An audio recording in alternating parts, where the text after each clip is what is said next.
Chantal, we need to go to stock picks. You're going with Pepkor.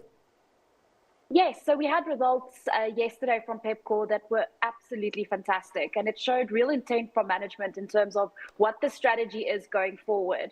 You had excellent top-line growth in Pep and in Ackermans, as well as the other kind of smaller businesses in that stable, and it really was driven by the introduction of credit internally from their fintech business, where they have all the data management and all the information available to do so responsibly. Credit penetration in the likes of Pep and Ackermans is still very, very low, and I see a thrust into those businesses that will really, really push top-line growth to the next level over the next few years. The second thing is the fintech business generally performing very well. The push into cellular telephones and all the rest of it also kind of sustaining that business going forward.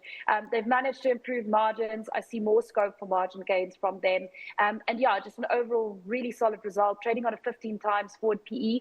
I think relative to the rest of the sector, it will look expensive, but I think growth is going to be absolutely way ahead of the rest of the guys. Yeah, they got that flash business is huge, and I take your point. Credit is going to be massive, and they probably will do it very, very well. David, ASML, the little Dutch company that makes, well, without them we don't have anything. There's no Nvidia, there's nothing.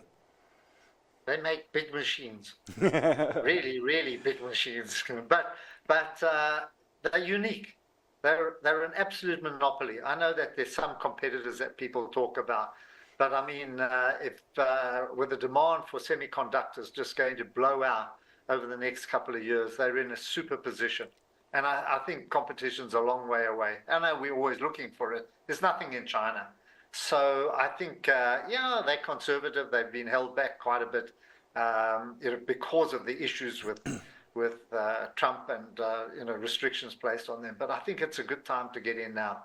So let's watch NVIDIA's results. Let's watch what NVIDIA says. But I think one of the beneficiaries of this growth is going to be ASML. Yeah, and the ultraviolet lit lithograph, which does the 3 nanometer, I don't understand what any of that means, but I understand that they're the only ones who do it. But we'll leave it there. That's all for Stock Watch today. Look at the cash book, that's all. Don't look at the technology. Look at the cash book, We understand cash. That's all for Stock Watch today. Thanks to my guests, Chantal Marx, FNB Wealth and Investments, going with Pepkor, David Shapiro, Sasfin Securities, going with ASML. Up next, the close. Stay watching.